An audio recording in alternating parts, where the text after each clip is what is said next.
I didn't expect my brother's wedding to make me feel small. Not invisible, small. Like I had shrunk somewhere between boarding a flight in Boston and stepping onto that sun-drenched vineyard in Napa Valley. The first thing that hit me was the light. It spilled across the rows of grapevines like gold poured from the sky. White tents billowed softly in the breeze. Crystal glasses caught the sun and scattered it into flashes. Laughter floated everywhere. Easy, practiced laughter, the kind that comes from people who never doubt they belong. And then there was me. I stood at the edge of it all in a forest green dress I'd bought years ago from a secondhand shop. It wasn't ugly. It just wasn't here. Around me, women glided past in silk and diamonds, heels clicking with confidence. Men adjusted tailored jackets and spoke about investments and travel as if those words were air. No one offered me a glass of champagne. No one asked where I'd flown in from. I caught my reflection in the glass doors leading to the reception area. Wind-tossed hair, freckles I never learned to hide. I looked like someone who had wandered into the wrong movie. Then my mother appeared. Linda Reed's eyes swept over me, slow and sharp, like she was appraising an object she didn't quite approve of. "You look decent," she said. No hug, no smile, no, "I'm glad you came." She turned away almost immediately, already lifting her arms to greet a woman dripping in pearls. I hadn't seen her in months. I had flown across the country. And still, nothing. Michael was worse. My brother stood near the olive trees, laughing loudly with his bride and a circle of guests I didn't recognize. His arm was wrapped around her waist, his head thrown back in a way I remembered from childhood. Only now it wasn't shared with me. I waited for him to look over. He didn't, not once. I told myself it was fine. This wasn't about me. It was his day. I could survive a few hours of feeling out of place. That's when the town car arrived. It wasn't fancy, just quiet. Purposeful. And when the door opened, my chest tightened. Grandpa Walter stepped out slowly, one hand braced on the doorframe. 82 years old. Blue suit pressed, but a little outdated. His tie sat slightly crooked, like he'd tried to fix it himself and given up halfway. He looked smaller than I remembered, but when his eyes found mine, they lit up in a way nothing else that day had. "Hannah?" he rasped, his voice thin but warm. I crossed the gravel in seconds and wrapped my arms around him. He smelled faintly of soap and leather, familiar and grounding. "There you are," he said, squeezing my hand. "You're the only reason I got on that plane." I pulled back, startled. "Grandpa, you didn't have to." "I wanted to," he cut in gently. 6 hours is nothing. I've flown farther for less." My throat tightened. No one else had said they were glad I came. Not one person. And here was this man, who had flown from Montana at his age, just to be here. Just to see me. We stood there for a moment, the noise of the wedding fading behind us. For the first time since I arrived, I felt steady. "Let me help you find your seat," I said. He nodded, resting his arm lightly in mine. As we walked, conversations softened around us. People glanced at him, then quickly away. I noticed it, the way their eyes lingered just long enough to judge. We passed table after table. Linen, flowers, place cards written in perfect calligraphy. Family, friends, investors. Names I didn't know, but faces that clearly belonged. Then the staff member stopped. Not near the dance floor. Not near the family table. Behind the catering area. A single plastic chair sat wedged between two large trash bins, heat humming from the kitchen vents at its back. The smell hit me a second later. Food waste and something sour underneath. I froze. "Here you go, sir," the staffer said brightly, already stepping away. I stared at the chair, then at my grandfather. He looked at it, looked at me, and gave the smallest shrug. "I've sat in worse places," he said quietly. My heart dropped straight through my chest. I turned back toward the reception, scanning for my mother. Linda was laughing near the head table, champagne glass raised. When she saw me looking, her smile didn't falter. In that moment, I understood. This wasn't an accident. It was a message. And somehow, standing there between the trash bins and the music, I knew. This wedding had already crossed a line it would never come back from. I didn't sit my grandfather down right away. I stood there for a moment, staring at that plastic chair wedged between the trash bins, my ears ringing with the contrast, the clink of crystal behind me, the low hum of the kitchen vents beside us.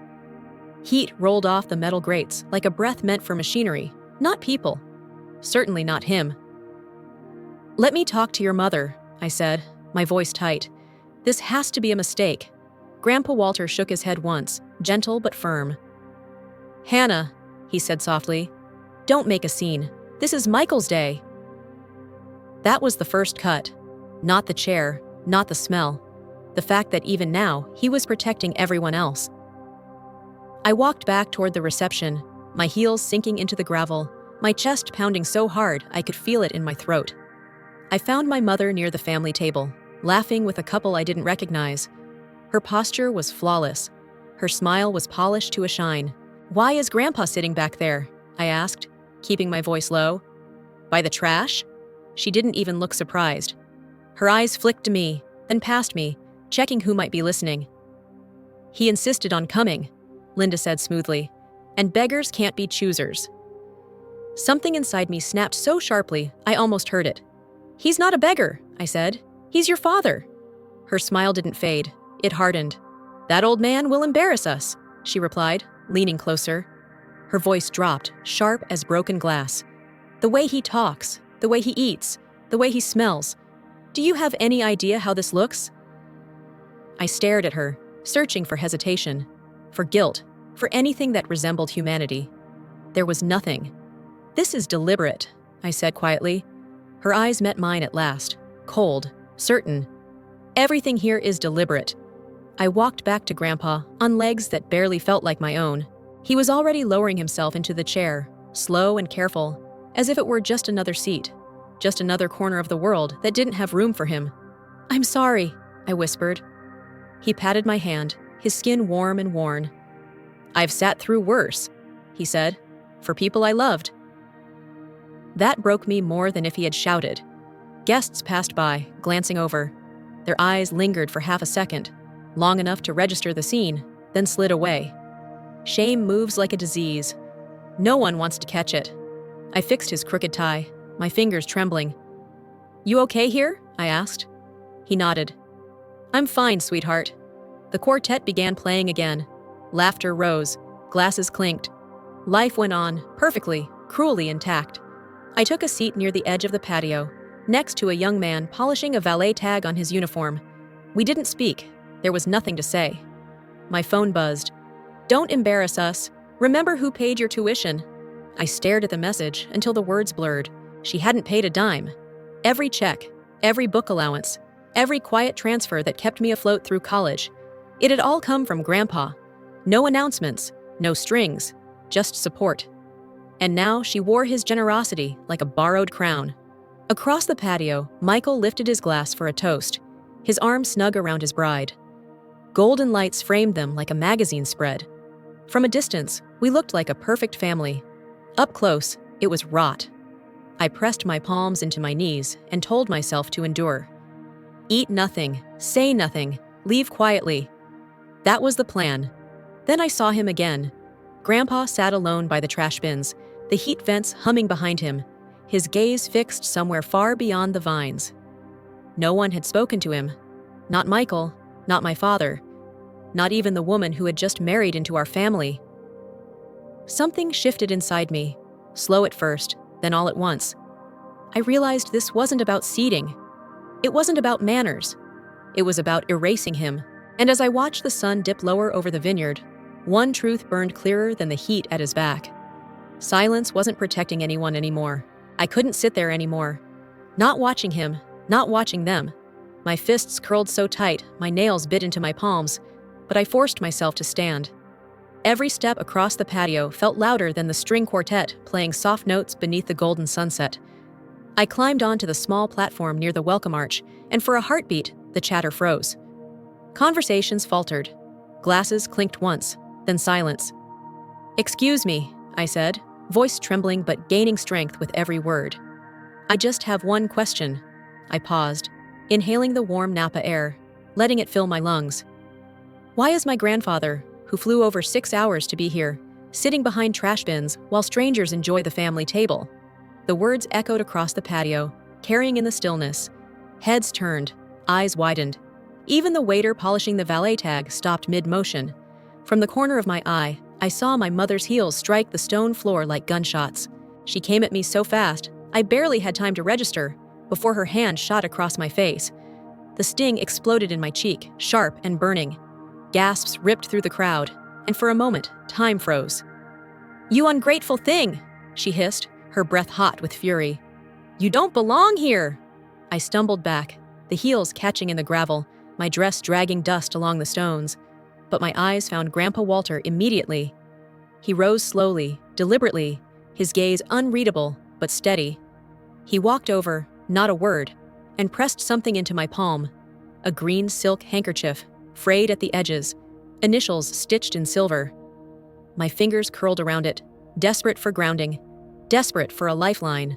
They pushed me through the gate, but I didn't fall apart. The fabric burned against my skin, and somehow, I felt more held together than when I'd arrived at this celebration of pretense. Behind me, the laughter, the clinking glasses, and the whispers of disbelief faded, but the echo of her words still sliced through me. "You don't belong here." I sank onto the low stone wall under the olive tree, clutching the handkerchief like it could stitch together my shattered sense of self. The music drifted faintly from the patio, soft strings, laughter, toasts I would never raise. My mother's words replayed relentlessly, but with each repetition, I realized they carried only her shame, not mine. And then I heard it, a sound that didn't belong to this garden, this hum of conversation and strained politeness. A low, smooth purr, commanding and deliberate. I lifted my head, heart hammering, as a black Rolls-Royce glided down the side path, sunlight flashing off the polished hood. 2 SUVs followed like a silent procession. The scene was cinematic, impossible, and my pulse quickened. The rear door opened with crisp precision.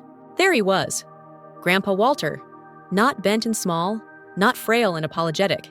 He stepped out tall, shoulders squared, sunglasses glinting like mirrors catching the sun. 2 men in dark suits flanked him, scanning the grounds with quiet authority. His gaze found mine, and he smiled faintly, the kind of smile that said, "We're about to change everything." "Well, sweetheart," he said, voice clear and ringing. I took a breath that felt like survival. "Shall we remind them who they're dealing with?" I didn't hesitate. I took his arm, letting the handkerchief fall from my grasp for a moment as we walked toward the patio. The same gate that had flung me out now stood wide open. Staff didn't question us. One bowed slightly as he passed. Guests froze, champagne poised midair, conversation paused mid-laugh. Even Michael lifted his glass and stopped, caught mid-toast, his smile faltering. My mother's laughter died on her lips. Her eyes searched, finally settling on Walter, shock painted across her perfectly made-up face. This was the first time I saw her unguarded, raw, stripped of that practiced charm. And in that moment, I knew the tide had turned. Grandpa Walter strode confidently to the center of the reception, like a storm dressed in navy wool, and the crowd parted instinctively. I stood back, heart still hammering, watching as the man who had been humiliated, erased, and disregarded reclaimed space. Not just for himself, but for me. The handkerchief burned softly in my memory. A promise I now understood was only beginning to unfold. I sank to the stone wall, the green handkerchief still pressed in my fingers, trying to make sense of what had just happened. The patio behind me was a blur of gold lights, laughter, and glasses raised high, but it all felt distant now, irrelevant. I had been shoved out, humiliated, told I didn't belong, and yet something in the air shifted with a low, commanding hum. The sound grew, smooth and deliberate. I looked up, heart hammering. A black Rolls-Royce glided down the side path, followed by 2 sleek SUVs moving in near-perfect formation. The polished hoods caught the sun, blindingly bright. I froze, unsure if I was dreaming or if the vineyard had suddenly become a stage for some impossible drama. The rear door of the Rolls-Royce opened with precise, fluid motion. Out stepped Grandpa Walter, no longer the frail old man seated behind the trash bins. He was tall, shoulders square, presence commanding, sunglasses reflecting the sunlight like tiny mirrors. 2 men in dark suits flanked him, scanning the crowd, ready to enforce whatever he intended. My breath caught in my throat. His eyes found mine. That smile, the one I'd known all my life, was quiet but filled with fire. "Shall we remind them who they're dealing with?" he said. His voice carried over the muted murmurs of guests, clear and unwavering. I didn't hesitate. I reached for his arm, feeling the warmth, the strength, the promise of something just and inevitable. The gates that had thrown me out wide open, and staff stepped aside, eyes downcast. Guests froze, champagne glasses suspended midair, conversations halted. Michael's face went pale as he noticed the formation, the authority radiating from Walter. My mother's carefully maintained facade cracked, her lips parted in shock.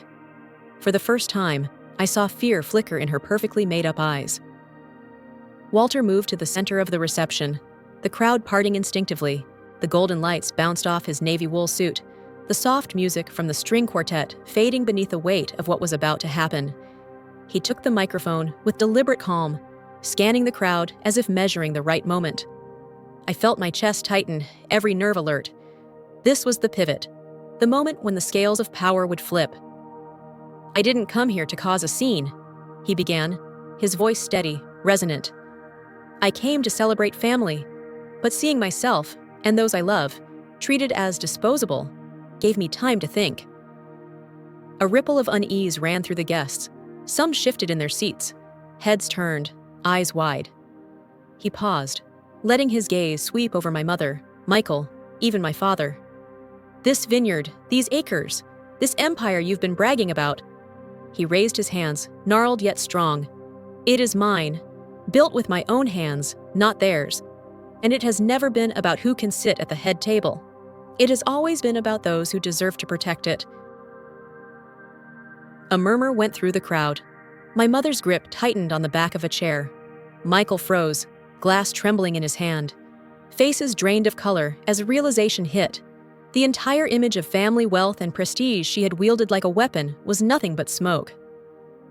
Walter turned slightly toward me, his finger pointing directly. "And I built it for her," he said.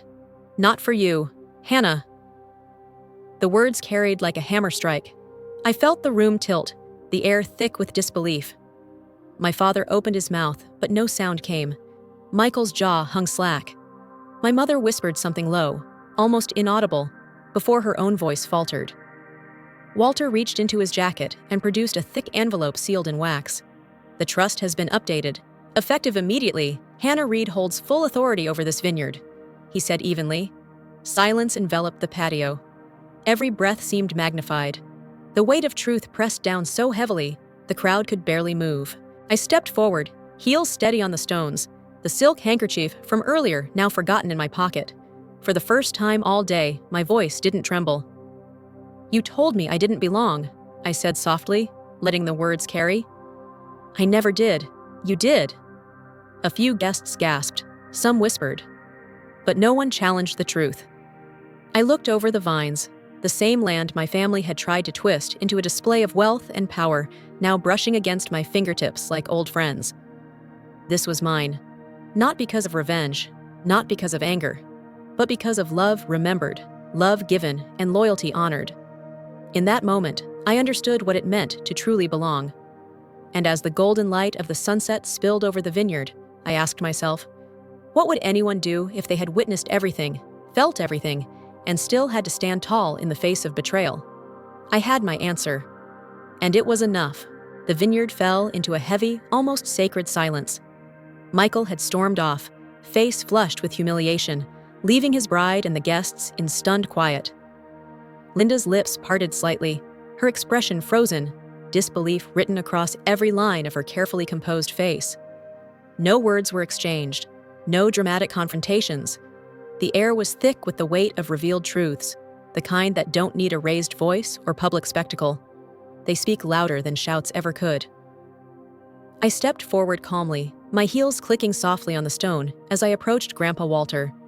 He handed me the thick envelope, the legal papers confirming my full authority over the vineyard. I took it without hesitation, letting my fingers brush the wax seals, feeling the undeniable weight of responsibility, ownership, and trust. The crowd watched in muted awe, some still frozen, others whispering softly to each other. I turned slowly toward my mother, meeting her eyes. Her carefully practiced composure was shattered, replaced with a mixture of disbelief, anger, and, perhaps, a tiny spark of regret. I spoke clearly, letting every word land where it needed to. "I was never embarrassed," I said softly, letting the truth reverberate across the silent crowd. "The ones who should feel shame are you." She didn't respond. Her breath caught. I could see the tension in her shoulders, the way her hands clenched at her sides. I stepped back, allowing the moment to settle. No need for arguments, no need for triumphal declarations. The silence itself carried the victory, the proof that justice need not be loud. I walked slowly to the edge of the vineyard, letting my fingertips brush the rows of vines, the sun lowering in the sky behind them. The golden light poured across the leaves, painting the land in warm hues of amber and deep green. I closed my eyes for a moment, inhaling the crisp Napa air, tasting the faint aroma of grape blossoms, the warmth of sun-baked earth. This land wasn't mine because of revenge. It wasn't mine because of anger or public spectacle. It was mine because of love remembered, because of loyalty, because of a life built on care, effort, and trust. That was the inheritance that mattered. I thought of Grandpa Walter, of all the years he had worked, sacrificed, and quietly ensured I could stand here today.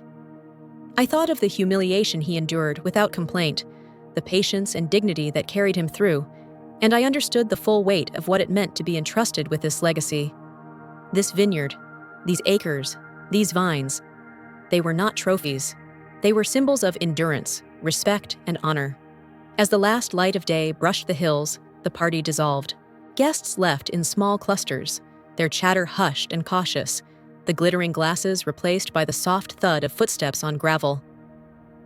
I remained alone for a moment, standing in the vineyard, the rows of grapes like old friends reaching toward me, welcoming me back into something real, something that mattered beyond appearances, beyond pretension, beyond the hollow facades of wealth and status.